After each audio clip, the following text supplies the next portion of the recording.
Assalamualaikum warahmatullahi wabarakatuh. Bersyukur kepada Allah dengan ucapan Alhamdulillahi Rabbil Alamin.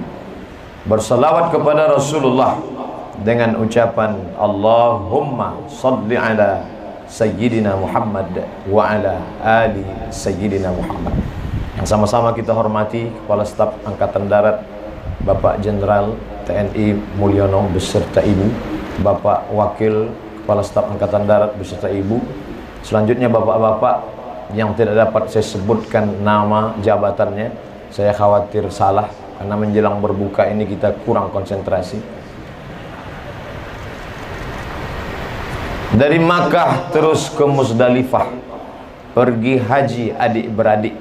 Sudah lama berceramah, baru ini saya diculik.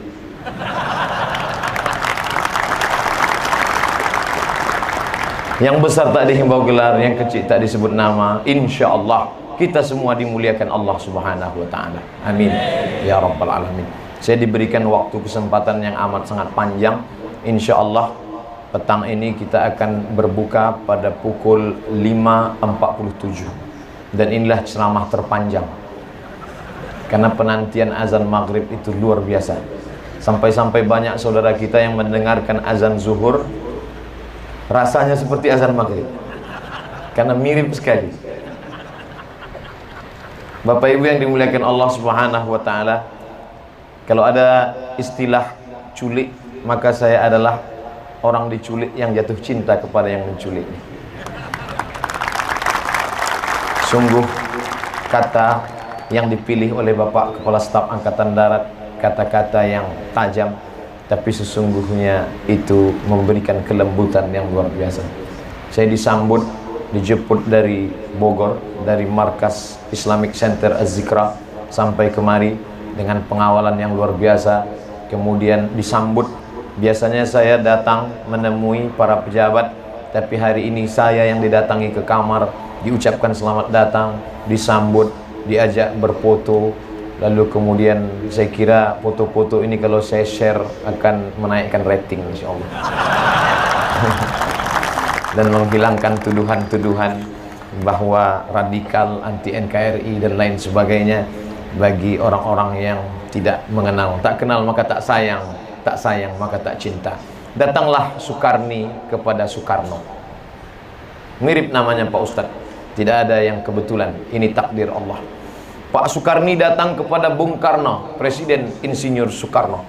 Kata dia, kita ini Bapak Presiden harus kita deklarasikan proklamasi kemerdekaan Republik Indonesia hari ini, hari Kamis, tanggal 16 Agustus 1945.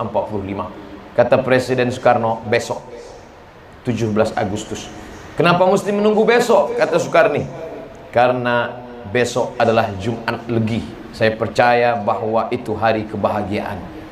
Presiden Soekarno percaya hitungan-hitungan hari. Besok adalah 17 Agustus dan angka 17 memiliki angka rahasia. 17 rakaat orang Islam salat menempelkan keningnya ke lantai mengagungkan Allah SWT. 17 Ramadan turunnya Al-Quran. Dan angka 17 merupakan angka yang saya pilih, bukan hari ini Kamis. Dan jangan lupa besok hari Jumat, induk dari segala hari adalah Sayyidul Ayyam, hari Jumat. Dan besok juga Jumat yang jatuh pada bulan suci Ramadan, karena 17 Agustus 1945 jatuh pada tanggal 9 Ramadan. Bertemu dua kemuliaan, Sayyidul Ayyam, induk segala hari-hari Jumat, Sayyidus Syuhur, induk dari segala bulan, bulan Ramadan. Maka 17 Agustus 1945 dipilih menjadi hari kemerdekaan bangsa Indonesia. Allahu Akbar.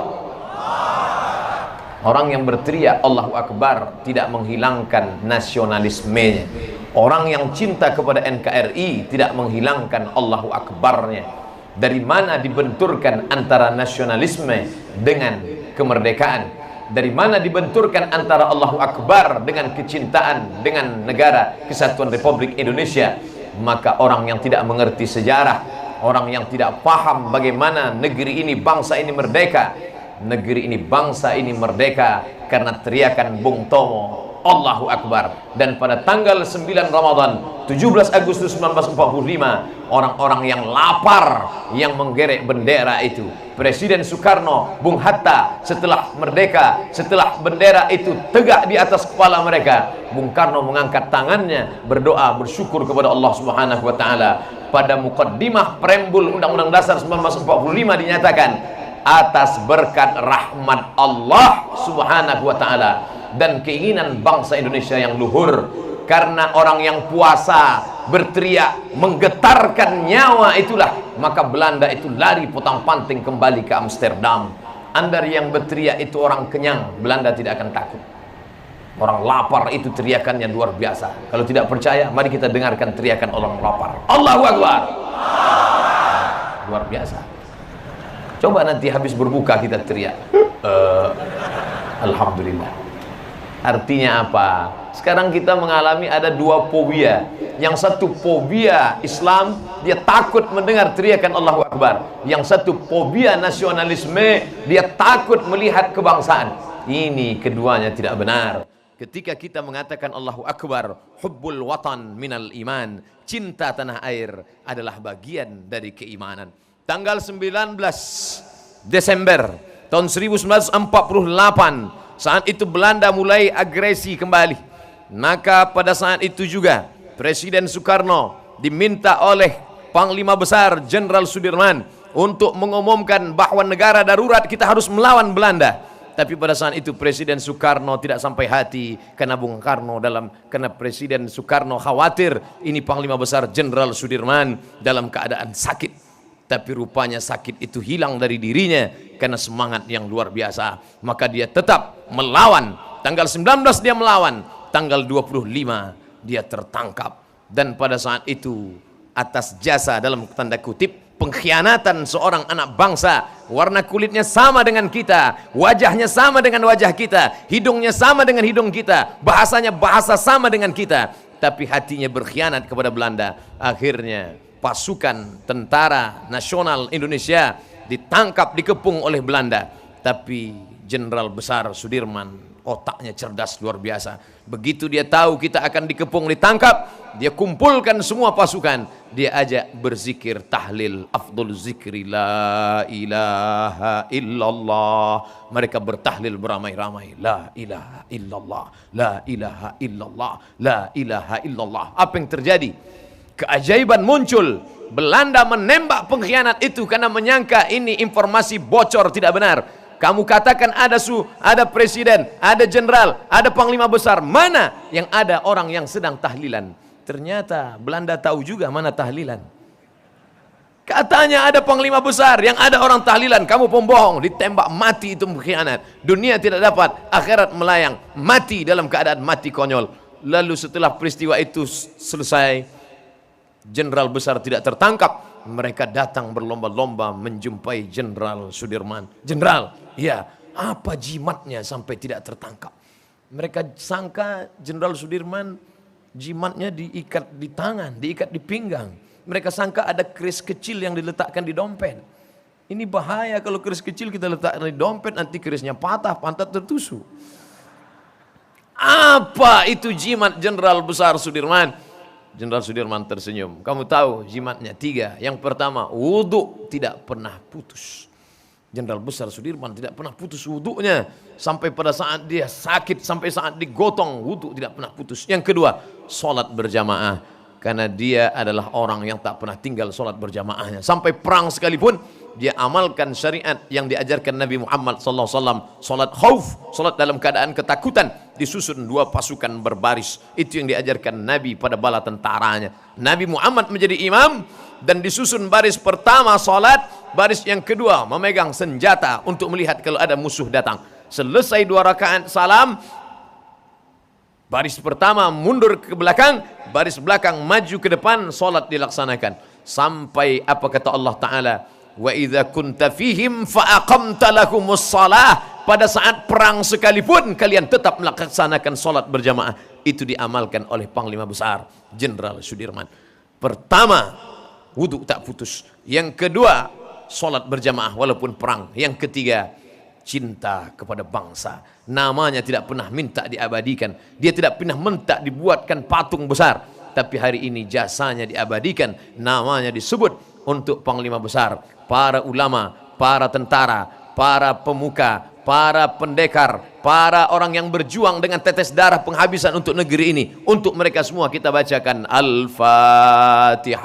A'udzubillahi minasyaitonirrajim. Bismillahirrahmanirrahim. Alhamdulillahirabbil alamin. Arrahmanirrahim. Maliki yaumiddin. Iyyaka na'budu wa iyyaka nasta'in. Ihdinas shiratal mustaqim. Shiratal ladzina an'amta 'alaihim ghairil maghdubi 'alaihim waladdallin. Amin. Bagi yang tidak meyakini bahwa Fatihah itu sampai, saya tidak memaksakan. Tapi saya meyakini Fatihah itu sampai kepada Panglima Besar Jenderal Sudirman, kepada Presiden Soekarno, kepada pendiri penegak founding father bangsa ini. Sampai. Ustaz Somad, ya, sampai enggak Fatihah itu kepada mereka? Sampai. Mana buktinya? Kita sudah baca dan enggak balik lagi, berarti sampai. Ah, ini Ustaz ngawur. Pakai dalil. Mana dalilnya? Nabi SAW lewat di suatu makam. Ini rumah Nabi, kalau menghadap ke arah kiblat di samping kiri ada makam, nama pemakamannya Baqi. Kata Nabi, wahai Aisyah, kalau kamu lewat mampir di pemakaman, jangan diam saja, ucapkan doa. Apa doanya? Assalamualaikum ya ahlad diyar minal mu'minin wa inna insyaallah bikum lahiqun yarhamullahul mustaqdimin wal mustakhirin nas'alullah lana walakumul afiyah.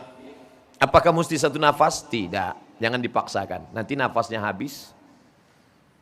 Boleh disambung, silakan. Oh, doanya panjang sekali Pak Ustadz. Kami diajarkan doa yang pendek. Assalamualaikum ya ahlal kubur. Oke, nggak masalah. Daripada nggak baca doa sama sekali.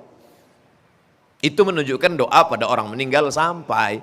Yang kedua, ketika Nabi SAW lewat di suatu makam, Nabi membelah pelepah korma, Nabi tusukkan ke makam. Sahabat heran, kenapa pelepah korma ditusukkan ke makam ya Rasulullah? Ini pelepah korma bertasbih. Tasbihnya sampai pada orang yang meninggal. Maka kata Imam An-Nawawi, meninggal tahun 676 dari kalangan mazhab Syafi'i, kalau tasbih pelepah korma saja sampai pada orang yang meninggal, apalagi bacaan ayat Quran yang dibacakan di Mabes TNI Angkatan Darat. Sampai. Gak juga percaya sampai, upaya membuktikannya. Saya sudah bacakan dalilnya. Sahabat Nabi namanya Abdullah bin Umar bin Khattab, anak kandung Umar bin Khattab. Dia berpesan, nanti kalau aku meninggal, di atas makamku bacakan pada bagian kepalanya awal Al-Baqarah, pada bagian kakinya akhir Al-Baqarah. Awal Al-Baqarah 5 ayat, bagian kaki Al-Baqarah 3 ayat. Lillahi ma fis samawati wa ma fil ard. Disebutkan oleh Imam Ibnu Qayyim Al-Jauziyah dalam kitab Ar-Ruh, murid Imam Ibnu Taimiyah. Itu menunjukkan bacaan Quran sampai. Dalilnya sudah, tetap juga ngotot, nggak percaya. Saya nggak yakin. Nama sampean siapa? Nama lengkap. Untuk apa Pak Ustadz? Nanti kalau mati saya kirim Fatihah. Kalau nggak sampai, cepat-cepat kasih kabar. Nggak usah dipermasalahkan. Yang mau setuju baca, yang nggak baca ya nggak apa-apa. Tapi saya tetap request pesan. Nanti kalau Bapak Ibu dapat pesan SMS, WA, Ustadz Somad sudah meninggal dunia, kirimkanlah Fatihah ke Riau, insya Allah sampai. Tanpa sebutkan alamat. Untuk Abdul Somad, nggak perlu sebut titel pun sampai. LCMA, lagi cemas menghadapi anggota TNI. Bapak Ibu yang dimuliakan Allah Subhanahu wa Ta'ala. Saya tadi menduga di tengah jalan, ini pertama kali ceramah di Mabes TNI. Adapun di Riau saya diundang di Korem Wirabima. Hari ini saya ketemu dengan Bapak mantan Danrem, kenangan kami yang lama. Saya tak pernah melupakan beliau. Setiap ceramah saya selalu ingat beliau. Kenapa? Karena baju ini dari beliau. Saya biasa pakai baju polos-polos aja. Tapi kalau pakai baju ini ada bunga-bunganya. Jamaah nanya, baju Ustadz kok berbunga? Menunjukkan suasana hati sedang berbunga-bunga. Bapak Ibu yang dimuliakan Allah Subhanahu wa Ta'ala, almar'u ma'aman ahab. Orang akan tetap bersama dengan siapa yang dia cintai. Walaupun dia sudah meninggal dunia, hati kita masih bersama dengan Panglima Besar Jenderal Sudirman. Hati kita bersama dengan Presiden Soekarno. Hati kita bersama dengan para penegak bangsa. Kenapa? Karena jasa-jasa mereka. Itulah yang dikenang. Pisang emas bawa berlayar, masak sebiji di dalam peti. Hutang emas dapat dibayar, hutang luar negeri dibawa mati. Salah. Hutang budi dibawa mati. Kalau kita sudah berutang budi pada orang, kita akan bawa mati. Maka jangan sampai kita berutang budi. Mau tidak mau, suka tidak suka, saya sudah berutang budi. Kenapa? Akan dikawal 6 poreder menuju IPB. Masya Allah. Dulu saya waktu kecil di kampung, kalau sudah mendengar suara, ini pasti 2, pejabat dengan orang mati. Tapi hari ini kalau itu sudah berbunyi, Ustadz keluar dari mobil. Masya Allah. Hanya Allah saja yang bisa membalas budi baik ini. Man ahsana ilaikum. Siapa yang pernah berbuat baik pada kamu, fakafi'uhu, balas budi baiknya. Kalau kamu tidak sanggup membalasnya, doakan mereka. Ya Allah, panjangkan umur para pemimpin-pemimpin kami yang ada hadir di sini. Sehatkan badan mereka supaya bisa menolong NKRI ini sebagai negeri yang dihormati di tengah dunia ini, ya Allah. Andai mereka mati, jadikan mereka sebagai orang-orang yang syahid karena sudah membela negeri ini. Orang yang syahid tidak merasakan 4. Yang pertama, tidak merasakan sakaratul maut, melainkan seperti kalqarsi, seperti cubitan pada tangan. Indahnya mati. Tiap pagi, tiap petang, tiap malam kita berdoa, Allahumma hawin alaina fi sakaratil maut. Ringankan kami waktu sakaratul maut. Kematian seperti tebasan pedang di tempat yang sama beratus kali. Kematian seperti kulit kambing, kambing dikuliti hidup-hidup. Kematian seperti mata kail pancing ditarik dari kulit yang basah. Tapi keindahnya kematian mereka yang syahid, para tentara kita yang membela negara kesatuan Republik Indonesia. Nun, di tengah perbatasan, di sana tempat para pemberontak, gugur mereka, menangis istrinya. Wala taqulu liman yuqtalu fi sabilillahi amwat. Jangan katakan mereka mati, bal ahya, mereka hidup. Walakin la tash'urun, kalian yang tidak merasakan bagaimana kehidupan mereka yang begitu indah. Mereka yang syahid bukan yang meledakkan dirinya membawa kompor. Mereka yang syahid, siapakah yang syahid? Mereka yang membela negaranya karena Allah Subhanahu wa taala. Dia langkahkan kakinya, bismillah tawakkaltu 'ala Allah, la haula wala quwata illa billah. Itu yang menghilangkan rasa takut dari dalam hatinya. Itu yang membuat dia tidak cemas ketika ditangkap tentara-tentara Israel oleh pasukan Palestina. Mereka buka, celananya, ternyata tentara Israel itu pakai pampers, kencing-kencing mereka, ketakutan. Tapi tentara kita tidak ada takutnya sedikit pun. Kenapa? Mana urat takutnya sudah putus. Ala inna auliya Allah. Ketahuilah, orang-orang yang menolong agama Allah, orang-orang yang ditolong oleh Allah, la khaufun alaihim, mereka tidak ada rasa takut, walahum yahzanun, tak ada rasa sedih. Takutnya sudah dicabut Allah, sedihnya sudah dicabut Allah Subhanahu wa taala. Itu yang ada dalam diri orang-orang yang berpuasa. Dia tidak takut. Padahal dokter sudah memvonis dia, Bapak jangan puasa, ini ususnya sudah bolong. Kemana-mana bawa tas laptop. Disangka orang isinya laptop, ternyata roti gabin. Setiap setengah jam sekali harus ngunyah. Tapi ketika dia berpuasa dengan benar, heran. Kenapa sakit mahnya hilang? Melapor ke dokter. Pak dokter, ya, saya kalau tidak puasa biasanya perut ini sakitnya minta ampun. Tapi kenapa ketika saya berpuasa kok malah penyakit mah saya hilang? Kok bisa begitu? Dokter Muslim tersenyum. Apa kata dia? Bapak tahu nggak? Tadi ketika sahur, Bapak sudah berkata, nawaitu shauma ghadin an ada'i fardhi syahri ramadhana hadhihi sanati lillahi ta'ala. Aku berniat puasa besok. Maka ketika Bapak berniat, otak Bapak sudah memprogram, hai usus, besok nggak ada nasi, besok nggak ada lontong sayur, besok nggak ada ayam penyet, besok nggak ada ayam pop, besok nggak ada rendang. Maka pada saat itu semua organ tubuh Bapak sudah siap. Maka pada saat makan jam siang, jam sore, dia tidak akan mengeluarkan zat asam lambung. Kenapa? Karena dia tahu, wahai usus, kamu keluarkan zat asam lambung untuk mencerna nanti ketika azan maghrib berkumandang. Itu mukjizat Al-Quran, Allah yang kasih tahu. Tapi hari ini orang tidak percaya. Alhamdulillah, kita sedang memperingati nuzul Al-Quran. Banyak sekali peristiwa-peristiwa. Tunjukkan di mana orang bisa hafal kitab suci sampai hari ini. 30 juz, 114 surat. Imam besar Masjid Istiqlal Al-Mukarram Ustadz Doktorandus Haji Hasanuddin Sinaga MA. 30 juz ada di kepalanya. Beliau hafal Quran. Tadi Quran tak beliau buka, tutup aja. Pejam mata. Beliau kalau pejam mata, nampak semua 30 juz. Al-Baqarah, Ali Imran, Al-Ma'idah, An-Nisa, Al-An'am, Al-Anfal, semua ada. Coba kita, kolak 2 mangkok. 30 juz di kepalanya, Pak. Ibu berapa? 2 juz, Pak Ustadz. Juz pokat, juz melon. 30 juz di kepalanya. Cita-cita ibu saya yang tidak tercapai sampai sekarang adalah ingin menjadi anak hafal Quran. Saya pulang membawa 2 ijazah. Kiri LC, kanan MA. LC dari Al-Azhar Kairo, MA dari Maroko. Mak, aku bawa pulang LC MA. Kok nggak hafal Quran? Di Mesir nggak ada ngapal Quran? Ada, 4 tahun. Tingkat 1, 2 juz. Tingkat 2, 2 juz. Tingkat 3, 2 juz. Tingkat 4, 2 juz. LC 8 juz. Pulang, sekarang min. Setiap naik pesawat, hilang 2 juz. Bapak Ibu yang dimuliakan Allah Subhanahu wa Ta'ala. Al-Quran luar biasa. Yassarnal Qur'ana lidzikri. Kami mudahkan Quran untuk dihafal. Fahal mim muddakir. Adakah yang mau menghafalnya? Adakah yang mau mengingatnya?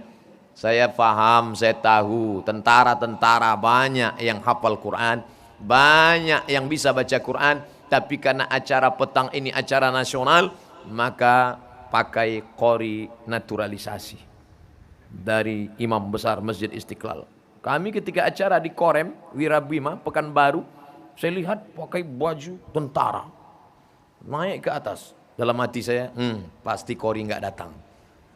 Ternyata qori. Saya minta direkam. Rekam, upload ke YouTube. Supaya apa? Supaya anak-anak yang melecehkan Al-Quran, yang menginjak Al-Quran, melihat itu gemetar dia. Kamu yang ngejek-ngejek Quran. Kamu ngejek Quran kan karena selama ini yang baca Quran tuh ustaz. Kamu sepelekan. Nih, tentara baca Quran. Melihat gambar tuh, mencret dia langsung.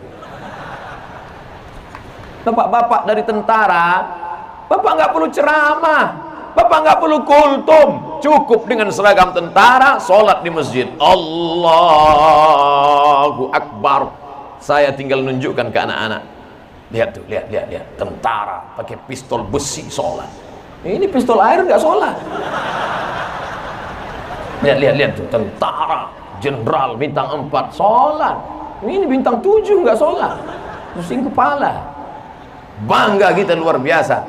Jadi itulah hebatnya. Makanya saya ketika tamat sekolah dulu, ada yang jadi tentara, ada yang jadi polisi, ada yang jadi pegawai, ada macam-macam. Sekarang alhamdulillah reuni, hidup lagi grup. Kebanggaan luar biasa. Saya dijemput di bandara Kuala Namu, Sumatera Utara. Matang tentara pakai baju seragam. Assalamualaikum, waalaikumsalam. Ingat soman? Loh, dia nggak manggil ustaz.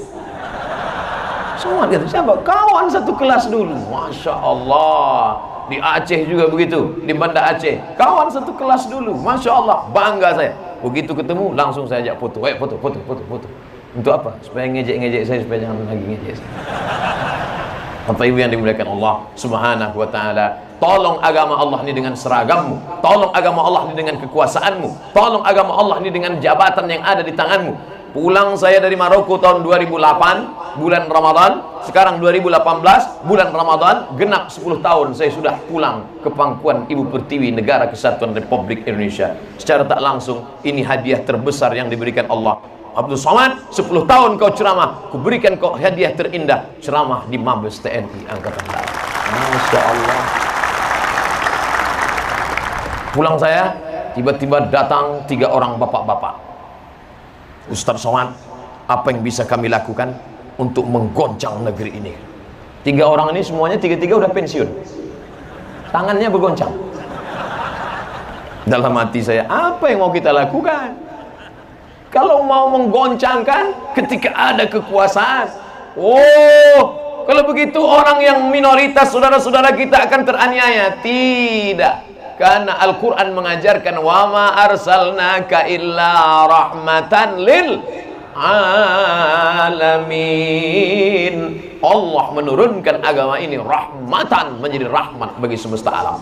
Nabi melepas pasukan menuju tempat bernama Mu'tah. Zaman dulu kalau ada pasukan perang, ratakan dengan tanah, hancurkan, bunuh semuanya. Tapi pesan Nabi Muhammad sallallahu alaihi wasallam, Satajiduna rijalan fis sawami, nanti kalian akan menemukan para pendeta di gereja-gereja. La ta'ridu lahum, jangan ganggu pendeta. La taqtulu sabiyan murdi'a, jangan bunuh anak kecil yang menyusui. Wa la taqtulu syaikhan faniya, jangan bunuh orang tua renta yang tidak berdaya. La taqta'unna sajaratan, jangan potong pokok kayu. La ta'kiranna nakhlan, jangan cabut pohon korma. La tahdimu buyutan, jangan hancurkan rumah. Maka Islam tidak pernah menghancurkan. Kalau ada yang meledakkan, bukan ajaran Islam. Ada yang membunuh, bukan ajaran Islam. Kalau mereka yang berbeda agama denganmu, tidak seakidah denganmu, mereka tidak mengusir kamu dari kampung halamanmu, mereka tidak membunuh kamu. La yanhakumullahu 'anil ladzina lam yuqatilukum fid din. Mereka tidak mengusir kamu, tidak memerangi kamu. Antabarruhum, silakan buat baik kepada mereka. Kawan sekantormu, tetanggamu, kawan akrabmu, silakan berbuat baik pada mereka. Wa tuqsitu ilaihim, bersikap adil, jangan sampai kau tidak adil karena berbeda agama. Abdul Somad hari ini, 2 hari yang lalu, 3 hari yang lalu buka WA, masih dapat SMS dari teman, dari sahabat. Siapa namanya? Siapa namanya? Keluarga Tumpal Panjaitan, Donald Panjaitan, Natal Panjaitan. Selamat bulan puasa. Kita dulu berteman waktu kecil, kita dulu bertetangga berdekat rumah. Apa maknanya? Tidak ada permusuhan antara kami. Tapi kalau sudah dalam ritual ibadah, wala ana abidum ma'abadtum wala antum abiduna ma'abud lakum dinukum waliyadin. Makanya kalau nonton ceramah Ustadz Somad sampai habis baru komen. Ini bahayanya kalau nonton sama orang nggak punya paket. Bapak Ibu yang dimuliakan Allah Subhanahu wa taala. Ustaz, ya, saya satu kantor sama teman beda agama.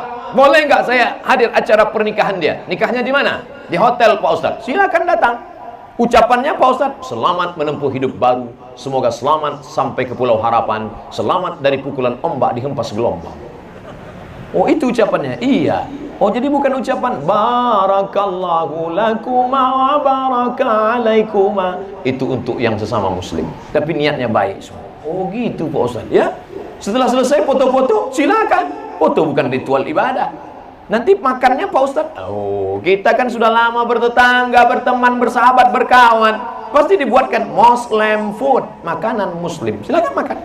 Itu cateringnya muslim. Setelah makan Pak Ustaz, ya pulang.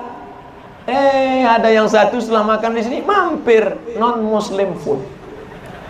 Menjaga kesatuan ini penting. Ada seorang ulama besar namanya Imam Al-Hasan Al-Basri dari Basrah, Irak. Dia sakit. Tetangganya turun ke bawah, rumah mereka di pinggir bukit. Tetangganya di atas, Kristen, non-muslim, turun ke bawah. Lalu ketika dia lihat sampai ke ruang tamu, mana Hasan Basri? Hasan Basri di kamar, nggak bisa keluar. Oke. Dia masuk ke dalam kamar, dia lihat ada ember di sudut kamar. Ini apa Hasan Basri? Ember nampung air. Airnya dari mana? Itu yang netes dari atas. Kalau nggak salah itu WC saya. Sudah berapa lama kamu tampung air ini? Ishruna sana, 20 tahun. 20 tahun kamu nggak komplain ya. Saksikan Hasan Basri. Asyhadu an la ilaha illallah wa asyhadu anna Muhammadan Rasulullah. Bertetangga di Irak. Tidak sekalipun Hasan Basri bawa golok panjang masuk Islam, kalau nggak aku pancung kepala. Kelembutan hati itu yang membuat hati orang terbuka. Salam. Nama agamamu apa? Islam. Berasal dari kata salam. Salam itu bahasa Inggrisnya apa? Peace. Peace. Salam. Pipis, buang air kecil. Salam, kedamaian. Tuhan yang kau sembah namanya siapa? Allahumma antas salam. Dari mana keselamatan itu datang? Wa minkas salam. Kemana keselamatan itu akan kembali? Wa ilaika ya'udus salam. Hidupkan kami dalam kedamaian. Fahayyina rabbana bisalam. Masukkan kami ke dalam tempat yang penuh dengan kedamaian. Tidak ada hiruk pikuk, tidak ada sumpah serapah, tidak ada caci maki. Wa adkhilnal jannata daras salam. Makanya kalau selesai sholat itu dengar baik-baik. Allahumma antas salam wa minkas salam wa ilaika ya'udus salam. Ini sekarang orang selesai sholat cepat-cepat aja. Salam, salam, salam. Ya, renungkan maknanya, masukkan ke dalam hati. maka kita diajarkan rahmatan lil alamin. Alhamdulillah, kita duduk bersama menantikan saat-saat mustajab doa. Kita akan berdoa nanti 5 menit menjelang 47 azan maghrib, 57 kita salat, 5:37 kita akan berdoa memohon kepada Allah Subhanahu wa taala supaya negeri kita ini menjadi baldatun thayyibatun wa rabbun ghafur. Dijauhkan dari segala fitnah, malapetaka, bencana, riba, zina, narkoba, perbuatan keji dan mungkar. Beban kita bersama. Betul kan saya katakan ceramah ini paling lama menjelang berbuka? Bapak Ibu yang dimuliakan Allah, yang merasa mual mendengar ceramah ini nunduk aja. Ya Allah, lamanya penderitaan ini. Ambil tasbih. Bapak Ibu yang dimuliakan Allah, ini matahari. Di samping matahari ini ada bulan, ada Neptunus, ada Merkurius, ada Pluto, ada Mars, ada bumi keliling. Semuanya berpusar. Apa kata Allah? Lasyamsu yambaghi laha an tudrikal qamar. Matahari tidak mungkin menabrak bulan, bulan tidak mungkin menabrak matahari. Wa kullum fi falaki yasbahun. Semuanya beredar di garis edarnya masing-masing. Kayaknya saya hafal ayat ini Pak Ustaz. Iya, Yasin. Yasin yang selalu ibu baca. Bapak habis maghrib ke isya kan selalu. Habis maghrib, isya, TV mati, HP mati, stop. Anak sini, nah, baca. Sudah juz berapa? 5 apa? Juz 5? Enggak, Iqra 5. Baca. A, bataba, batata, batasa. Nah, anak nomor 2 sudah sampai banyak. Baru mau ngaji Pak. Oke. Istri baca. Yasin. Loh, kok Yasin terus? Persiapan untuk papa. Apa sih sebenarnya isi Yasin itu? Ternyata Yasin bercerita tentang matahari tidak mungkin nabrak bulan, bulan nggak mungkin nabrak matahari. Wa kullum fi falaki yasbahun. Semua bergerak di garis edarnya masing-masing. Tapi ternyata NASA, Badan Antariksa Amerika, bingung. Ini matahari berjalan, bergerak atau diam? Bumi bergerak, bintang bergerak, Neptunus bergerak, Merkurius bergerak, Pluto bergerak. Nah, sekarang matahari ini bergerak atau tidak? Yang satu mengatakan matahari bergerak, yang satu mengatakan matahari nggak bergerak. Ternyata ikhtilaf juga mereka. Apa kata surat Yasin? Asy-syamsu tajri li mustaqarril laha. Matahari bergerak kencang di garis edarnya. Oh, ternyata matahari itu bergerak. Kenapa ketika diteropong matahari tidak bergerak? Wasyamsu tajri li mustaqarril laha. Dia tidak berputar seperti bumi, tapi dia berputar kencang di tempat diamnya. Sama seperti velg mobil racing, ketika dilihat dengan kamera seperti tidak bergerak. Saking kencangnya 200 km per jam, sehingga kelihatan tidak bergerak. Siapa yang memberitahu kita tentang matahari bergerak, planet-planet bergerak? Yasin sudah bercerita tentang itu. Lalu kenapa yang menemukannya Badan Antariksa Amerika, NASA? Kenapa bukan orang Islam? Karena orang Islam baca Yasin tidak memahami artinya. Yasin dibaca ketika pindah rumah untuk ngusir hantu jembalang tanah Suster Ngeson. Katanya kalau baca Yasin bisa pergi hantu-hantu, setan-setan. Memang betul. Silakan baca. Karena itu ayat Al-Quran. Fungsi Al-Quran pertama, wa nunazzilu minal Qur'ani ma huwa syifaa. Quran sebagai syifa, syifa penyembuh, penawar duka. Siapa yang hatinya susah baca Quran. Bismillahirrahmanirrahim. Yasin wal Qur'anil Hakim. Innaka laminal mursalin. Bacanya pelan-pelan. Ini sekarang banyak orang baca cepat-cepat, langsung balik. Macam ngitung uang aja. Turjaon, fayakun. Mana mau menenangkan hati? Wa idza quri'al Qur'an, kalau ada orang baca Quran, fastami'u lahu, dengar baik-baik, diam. Wa ansitu, diam, la'allakum turhamun. Mendengar bacaan Quran tadi tenang jiwa kita. Dan bacaan Quran kalau direnungkan bisa meneteskan air mata. Bayangkan ketika Syekh Abdurrahman Sudais membaca ayat, Syekh Su'an As-Suraim, Syekh Mu'aitli, Syekh Affasi membaca ayat, kullama nadijat juluduhum ketika kulit mereka melepuh, gosong, terbakar, badalna juludan ghairaha, kami ganti dengan kulit yang baru. Terbakar, kami ganti dengan kulit yang baru. Melepuh, kami ganti dengan kulit yang baru. Liyazuqul azab, supaya mereka merasakan sakitnya azab. Diletakkan kerikil neraka di tapak kaki, mendidih otak di kepala. Mendengar ayat itu dibaca, menangis imamnya. Jamaah umroh kita pun menangis juga. Selesai sholat, nanya, sampean nangis kenapa? Lama betul baru ruku. Oleh sebab itu, belilah Al-Quran yang ada terjemahnya. The Miracle References. Miracle, amazing, luar biasa. References, referensi yang luar biasa. Kenapa? Di dalamnya ada 5. Ada ayat Quran, ada tajwid berwarna, nun mati berjumpa dengan qab biru, qab ba qalqalah hijau, warna-warni, kita ingat bacaannya. Lalu kemudian di dalam ada terjemahannya. Selama ini terjemahnya ini ayat, ini terjemah. Tapi ketika kita beli Quran yang bagus ini, ada terjemah potong-potong. Syahrul Ramadan alladzi unzila fihi al-Quran. Syahrul, bulan Ramadan, bulan Ramadan. Alladzi, yang unzila, diturunkan, fi, di dalamnya, hi, nya, Quran. Oh, ternyata ini artinya. Allah susun ini Quran dengan susunan yang luar biasa. Surat yang terpanjang Al-Baqarah. Di sanalah kosakata terbanyak. Sengaja disusun Allah di kosakata terbanyak, terbesar di surat Al-Baqarah. Siapa yang menguasai kosakata di surat Al-Baqarah 2 juz 4 lembar, maka otomatis dia menguasai surat-surat yang lain. Mudah bagi dia untuk memahami yang lain. Afala yatadabbarunal Quran, mengapa mereka tidak merenungkan isi Al-Quran? Am ala qulubin aqfaluha, apakah hati mereka sudah terkunci? Baik sekali. Tapi Quran ini belajar, kita mesti berguru. Kalau tidak berguru, kita tidak tahu bacaannya. Beli Quran, pulang ke rumah, baca sendiri, pahami sendiri, nyasar sendiri.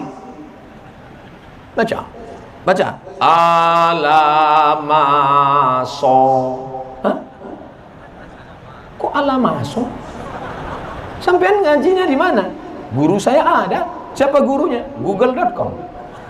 Ya nggak bisa. Datang ke Istiqlal, jumpai Ustadz Dr. Andus Haji Hasanuddin Sinaga MA. Ustadz, saya mau belajar ngaji sama Ustadz. Tapi kalau bisa jangan yang lain-lain tahu, saya malu nih. 4 mata bisa Pak Ustadz? Kata Ustadz Hasanuddin, jangan kan 4, 3 pun bisa. Baca. Dia hafal Quran, nggak pakai mata pun bisa baca. Dia hafal Quran, nggak tinggal baca saja. Tidak ada kata-kata terlambat. Saya lihat di TPI, Televisi Pendidikan Indonesia, dulu acaranya tengah malam. Memang biasa acara-acara agama itu tengah malam, jam-jam 1 lah. Apa acaranya? Orientalis dari Prancis masuk Islam. Orientalis orang barat yang mengkaji Islam, mencari kelemahan Islam, tapi malah terpedaya dengan Islam, akhirnya masuk Islam. Apa pesan dia? Baca Al-Quran dengan bahasa apa dia diturunkan. Sekarang banyak orang baca Quran pakai translate yang transliterasi Indonesia. Ketika baca ramai-ramai betul, tapi pas suruh baca satu-satu, coba baca sendiri. Ya Asin. Loh, kok ya Asin? Ini hanya 2. Alat zina. Loh, kok menjadi alat zina? D sama Z itu bacanya la. Allazina. Dalam bahasa Arab ada huruf la, ada huruf za, ada huruf Allah. Itu tidak ada dalam bahasa kita.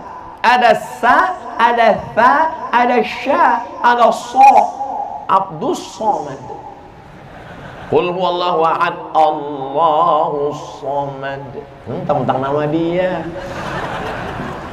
Ini tidak ada dalam bahasa lain, Pak.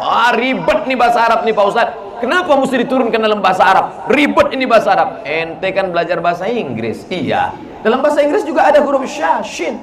Mana contohnya? Workshop.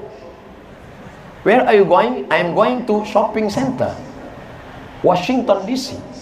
S dengan H tetap sya. Makanya banyak pertanyaan ke WA saya. Ustaz, mana yang betul? Insya Allah pakai SY atau insya Allah pakai SH? Itu masalah transliterasi saja, Mas. Kalau Indonesia shinnya SY, maka insya Allah. Tapi kalau Inggris SH. Zakir Naik kenapa pakai SH? Karena dia India itu ikut ejaan Inggris. Kita nggak mau ikut Inggris. Belajar bahasa Inggris. Saya Pak Ustaz, anak saya pusing nggak bisa bahasa Inggris. Mudah, kirim ke Pare. Kawan saya kirim ke Pare, 6 bulan pulang lancar bahasa Jawanya. Bahasa Arabnya lancar juga, bahasa Inggrisnya lancar juga. Bonusnya TOEFL, Test of English Foreign Language. Inggris silakan, tapi jangan lupa, emang ente sholat pakai bahasa Inggris? Inna sholati, my praying, wa mahyaya, my life, wa mamati, my die, lillahi ta'ala, for you, oh my God. Rabbil fili, please forgive me, warhamni, bless me. Emang nggak bisa saya bahasa Inggris? Oleh sebab itu maka ini bahasa harus kita pahami. Saya tidak melarang orang bahasa Inggris. Malah kami di Maroko jajahan Prancis. Tiba-tiba pas lagi baca daftar mata pelajaran yang diambil semester ini, bahasa Prancis. Saya paling berani ngadap-ngadap begini. Saya datang ke rektor. Assalamualaikum rektor. Waalaikumsalam. Ini nggak ada gunanya nih bahasa Prancis. Nggak dipakai di Riau. Ente belajar di sini, ikut pelajaran. Kalau nggak mau, out. Ngeri juga kita. Akhirnya ngambil lagi pelajaran itu, belajar lagi dari awal. A, B, C, D, E, F, G. Dari awal lagi. Siapa nama kamu? Komong Tutapel. Nama saya Abdul Somad, Jumapel Abdul Somad. Saya mahasiswa di Darul Hadis Institute. Je suis étudiant à Darul Hadis Établissement. Saya tidak bisa bahasa Prancis, bisanya bahasa Arab dan Inggris. Je ne parle pas français, parle anglais, arabe. Pokoknya patah-patah tuh lidah. Yang penting beasiswa nggak putus. Artinya apa? Silakan anak-anakku, adik-adikku mau belajar bahasa, silakan. Ceramah Ustadz Somad akan diterjemahkan di dalam bahasa Mandarin, bahasa Inggris, bahasa Prancis oleh siapa? Anak-anak kita. Silakan, tolong agama Allah dengan kekuasaan, dengan kekuatan, dengan kecerdasan, dengan ilmu pengetahuan. Tebarkan salam supaya jangan ada fitnah-fitnah, jangan ada fitnah. Ini semua kebaikan-kebaikan. Ghulibatir Rom, bangsa Romawi dikalahkan. Siapa yang mengalahkan Romawi? Persia. Persia mengalahkan Romawi. Ada dua blok, blok barat Romawi, blok timur Persia. Fi adnal ardi, di bumi terdekat. Terjemahan Al-Quran, coba perhatikan. Persia mengalahkan Romawi di bumi terdekat. Ternyata ditemukan sekarang terjemahan yang benar. Bukan bumi terdekat, tapi bumi terendah. Di mana bumi terendah? Dead Sea, laut mati. Dead mati, sea laut, Dead Sea, laut mati. Di Yordania. Ternyata di Yordania ada laut mati. Saking kan asinnya, ikan pun tidak hidup di dalam. Makanya banyak orang Indonesia, kawan kita, sahabat kita, tetangga kita pergi wisata ke laut mati, melihat kuil Petra, melihat keajaiban dunia. Tapi ada juga yang ingin dia capai di laut mati. Saya kemarin Pak Ustadz mandi di laut mati. Untuk apa? Ngirangin kudis, kurap, gatal-gatal. Garamnya dijual. Ternyata permukaan bumi yang terendah di bawah permukaan laut adalah laut mati. Al-Quran sudah bercerita 14 abad yang silam. Kawan saya SPOG, spesialis kandungan. Dia mengadakan seminar. Kebetulan kami diundang oleh salah satu stasiun TV berdua. Saya ayat-ayatnya, beliau tentang masalah kehamilan. Lalu dia tanya, Ustadz Somad, ya, ini ada ayat manusia diciptakan dari nutfah, sperma, berubah menjadi alaqah, darah berubah menjadi mudghah, daging, lalu daging ini kemudian berubah menjadi tulang lalu kemudian dibalut oleh daging, lalu kemudian menjadi makhluk yang sempurna. Ditutup ayat itu dengan fatabarakallahu ahsanul khaliqin. Maha suci Allah sebaik-baik pencipta. Dari sperma, berubah menjadi darah, berubah menjadi daging, berubah menjadi tulang dibalut daging, jadi manusia. Kira-kira Nabi Muhammad tahu ini dari mana? Akhirnya saya, Pak Ustadz, kata dokter SPOG spesialis kandungan, saya pun nanya ke dokter Amerika ketika sama-sama seminar. Dokter, ya, our prophet said about mankind Ini Nabi kami pernah berkata tentang manusia. Kata dia dari sperma berubah menjadi darah, berubah menjadi daging, berubah menjadi tulang, dengan detail, lengkap, persis seperti ilmu yang kita pelajari. What's your opinion about this? Bagaimana pendapat Anda tentang ini? Apa kata dia? Mungkin Nabi kamu itu sudah punya teleskop.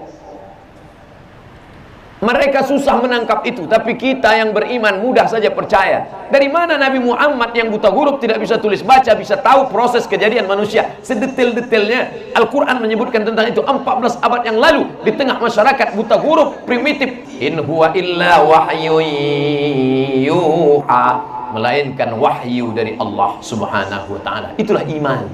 Saya percaya dia Nabi, saya percaya dia utusan Allah. Bukan karena saya ikut bapak moyang datuk saya. Saya percaya dia utusan Allah karena saya melihat dalam Quran banyak sekali perkara-perkara yang tidak mudah masuk akal, tapi ada dalam akal manusia yang dulu tidak mungkin ditemukan manusia, tapi terjadi kebenarannya saat ini. Sanurihim ayatina fil afaq, kami akan tunjukkan tanda-tanda kebesaran kami di atas langit. Wa fi anfusikum, di dalam diri kamu kami tunjukkan tanda-tanda bahwa Muhammad itu memang nabi kami.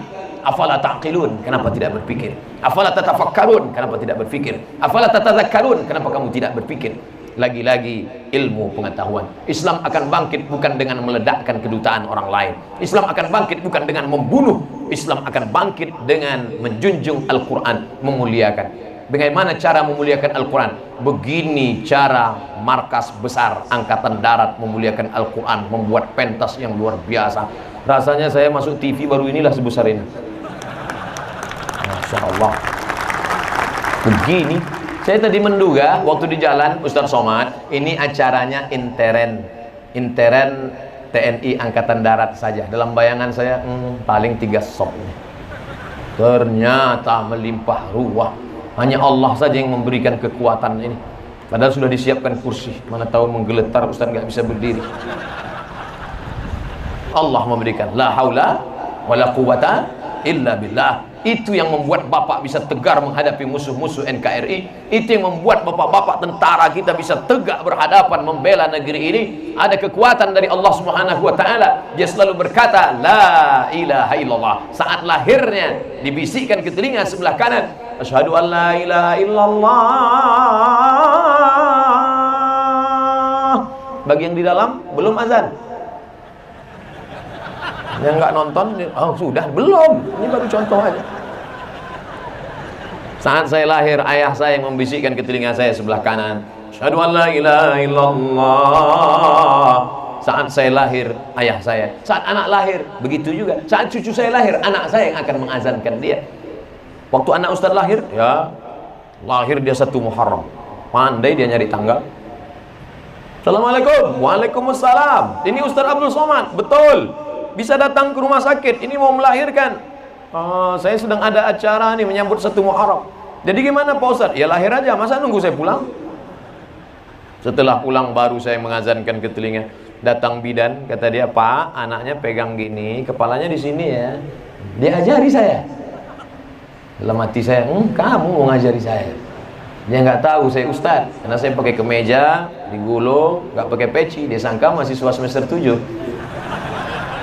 Saya azankan anak saya, Allahu Akbar, Allahu Akbar. Tapi tak sanggup saya sampai akhir, meleleh air mata. Apa yang kau tangiskan ayah? Apa yang kau tangiskan Somad? Apa yang kau tangiskan? Aku menangis saat kau lahir ke alam fana ini. Aku membisikkan telingamu, la ilaha illallah. Aku tak minta banyak padamu nak. Aku tak ingin kau punya kekuasaan tapi kau lupa Allah. Aku tak ingin kau kaya tapi kau tidak tolong agama Allah. Yang kuinginkan cuma satu, saat aku mati meregang nyawa nanti, engkaulah yang membisikkan ke telingaku sebelah kanan, la ilaha illallah. Alhamdulillah, saudara-saudara kita, bapak-bapak kita, jenderal-jenderal kita, punya kekuasaan, punya pangkat, punya jabatan, masih ingat Quran, masih ingat anak-anak yatim. Tuh anak yatim di sana, usap kepalanya, salam, sapu kepalanya. Setiap helai rambutnya, fi kulli sya'ratin, setiap helai rambutnya hasanat, kebaikan-kebaikan. Kenapa kepala anak yatim itu diusap Pak Ustaz? Ayah dia sudah meninggal dunia, dia rindu kasih sayang. Anak-anak yatim, adik-adikku sekalian, menjadi yatim bukan kehinaan. Nabi Muhammad SAW anak yatim, Imam Syafi'i anak yatim, Ulama besar Syekh Yusuf Qaradawi, anak yatim. Berapa banyak anak yatim? Adapun yang anak kaya-kaya, jangan bangga dulu. Jangan berharap pada yang ada, jangan putus harap pada yang tidak ada. Berharap pada yang ada. Bapakku hebat, orang kaya, tapi betapa Allah mengambil nikmat hilang. Tapi kau yang belum tentu ada yang maha ada, yang membuat yang tidak ada menjadi ada. Innama amruhu idza arada syai'an ayaqula lahu kun fayakun.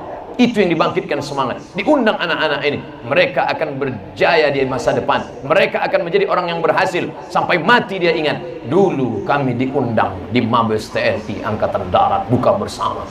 Kapan itu? 20 tahun yang lalu. Ketika itu aku masih anak yatim, sekarang sudah berhasil. Siapa yang ceramah waktu itu? Almarhum Abdul Somad. Di mana dia sekarang? Sudah mati dimakan cacing tanah. Tapi mengalir pahalanya ke makam. Ini pendidikan. Mendidik bukan sekedar ceramah, mendidik menunjukkan kepada umat, begini kami cinta Al-Quran, begini kami memuliakan Al-Quran. Apa salahnya? Tak ada salahnya, tak ada kelirunya. Andai Mabes TNI mau buat acara nuzul Quran, dibuat di ruang kecil, meja ngaji, selesai. Foto-foto selesai. Tapi ini syiar, show force, menunjukkan kekuatan, bukan ingin menghinakan, bukan ingin merendahkan. Begini cara memuliakan Al-Quran. Al-Quran dimuliakan. Lama lagi. Rasanya jam ini tak bergerak. Ala hadhihi niyah, untuk niat yang baik. Al-Fatihah. A'udzu billahi minasy syaithanir rajim. Bismillahirrahmanirrahim. Alhamdulillahi rabbil alamin. Ar-Rahmanir Rahim. Maliki yaumiddin. Iyyaka na'budu wa iyyaka nasta'in. Ihdinas siratal mustaqim. Siratal ladzina an'amta 'alaihim ghairil maghdubi 'alaihim waladdallin. Allahumma anzilir rahmata was salamata wal barakata ala hadhil jamaah. Turunkan keselamatan, kerahmatan, keberkahan kepada seluruh jamaah yang memuliakan Al-Quran ini ya Allah. Allahumma ja'alil Qur'ana rabi'a qulubina. Jadikan Quran sebagai penenang hati kami. Wa dhihaba husnina wa humumina wa humumina. Jadikan Quran sebagai pengusir gundah gulana kami.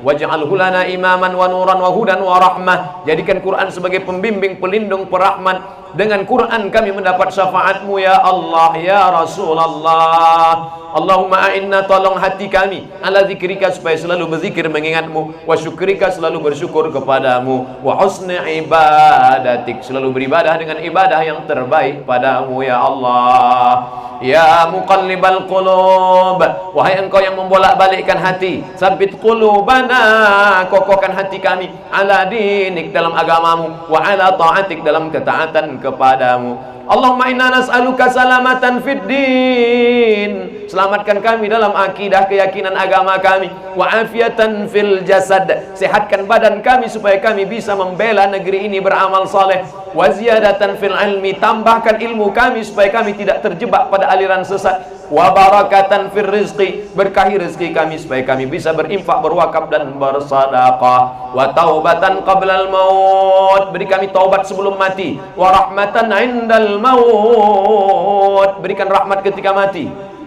wa maghfiratan ba'dal maut, berikan ampunan sesudah mati. Allahumma hawin alaina fi sakaratil maut, ringankan kami waktu melewati sakaratul maut ya Allah. Wan najata minan nar, selamatkan dari api neraka, wal afwa indal hisab, maafkan kami segala amal kami ketika dihisab di hadapanmu nanti ya Allah. Allahumma rabbana ighfir lana dzunubana, ampunkan dosa kami, wali abaina, ayah kami melepuh kulitnya menyekolahkan kami, mencarikan makan yang halal tak dapat kami balas budi baiknya ya Allah. Wali ummahatina, ibunda kami mengandung 9 bulan 10 hari lamanya, menyusukan 2 tahun, mengalir darahnya dalam tubuh kami ya Allah. Berapa kali dia diusir orang karena kami berteriak di tengah keramaian. Berapa kali dia tidak sholat duha karena kami kencing di kaitnya. Berapa kali dia tidak tahajud tarawih malam karena kami sudah mengganggu lelap tidurnya. Ampunkan salah kami ya Allah. Andai dia masih hidup, dapat kami belikan baju yang baru, pakaian yang mahal, makanan yang enak, kami cium tangannya, kami peluk tubuhnya yang rapuh. tapi sebagian sudah menghadapmu. Allahumma ja'al qabraha, jadikan kuburnya raudhatan min riyadil jinan, salah satu dari taman surgamu ya Allah. La taj'al qabraha hufratan min hufarin niran, jangan jadikan kuburnya salah satu dari lubang nerakamu ya Allah. Allahumma ja'alil jannata maswaha, tempatkan dia dalam surgamu ya Allah, masukkan dia dalam nikmat rahmat barakahmu ya Allah. Rabbana hablana minas salihin, anak-anak kami yang sedang hidup di zaman luar biasa ini, jadikan mereka min huffazil Quran, para penghafal Quran, minal mujahidina fi sabilik, orang-orang yang menolong agamamu dengan nyawa dan harta mereka ya Allah. Allahumma dafa'anal ghala wal waba wal fahsya wal riba wal zina wal munkar, jauhkan negeri ini dari malapetaka, bencana, musibah, riba, zina, narkoba, LGBT, perbuatan keji dan mungkar. Allahumma sallimna wa sallimil muslimin, selamatkan kami, selamatkan orang-orang Islam. Allahumma ansur ikhwanana al-mujahidin al-mustad'afin al-mazlumina fi Palestin, saudara kami yang sedang memperjuangkan Al-Masjidil Aqsa, tempat Isra Mi'rajnya Nabi Muhammad SAW melawan tentara Israel. Kami tak sanggup datang ke sana, kami hanya bisa berdoa, tolong saudara kami yang teraniaya, jangan sampai kami dituntut di hadapanmu karena tidak pernah memberikan apapun, paling tidak doa. Doa silahul mu'min, doa senjata orang beriman. Allahumma lakal hamdu, segala puji bagimu, kami tak layak dipuji. Tu'izzu man tasha, kalau kau berkehendak kau angkat setinggi-tingginya. Wa tuzillu man tasha, kalau kau mau berkehendak kau hinakan kami serendah-rendahnya. Allahumma akrimna wa la tuhidna, muliakan kami, jangan hinakan kami. Rabbana taqabbal minna salatana, terima salat kami, wasiyamana puasa kami, wasiyamana puasa kami, wa takhassu'ana khusyuk kami, wa ta'abbudana ibadah kami, wa tammim taqsirana, sempurnakan segala kekurangan kami ya Allah. Rabbana atina fid dunya hasanah wa fil akhirati hasanah wa qina adzabannar. Wa sallallahu ala sayyidina Muhammad wa ala alihi wa sahbihi wa sallam, walhamdulillahi rabbil alamin. Terima kasih segala perhatian. Mohon maaf segala kekhilafan dan kesilapan. Saya mohon maaf banyak kata-kata saya tak berkenan di hati, menyinggung perasaan Bapak Ibu, melapangkan dada. Terima kasih. Akhirnya saya ucapkan selamat berbuka puasa. Taqabbalallahu minna wa minkum, taqabbal ya karim. Wassalamu alaikum warahmatullahi wabarakatuh.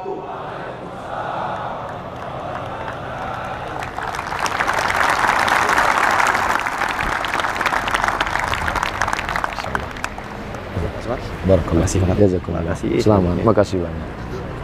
Terima kasih. Jazakumullah. Insyaallah. Jazakumullah. Barakallah. Terima kasih. Jazakumullah.